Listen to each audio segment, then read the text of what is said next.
Welcome. In this video I will show you how to connect a Bluetooth device to your LENOVO G70-35 laptop.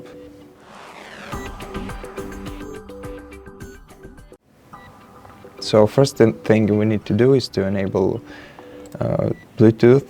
For that, let's go into the Start menu, then select Settings, then go to Devices section, and then switch this toggle to turn your Bluetooth on, and then let's add a Bluetooth or other device right here.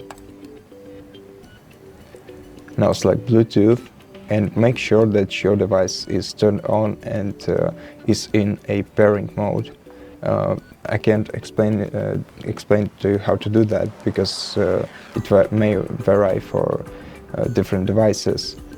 In my case, I'm using my headphones and I've already put them in the pairing mode, so they just appeared on the list.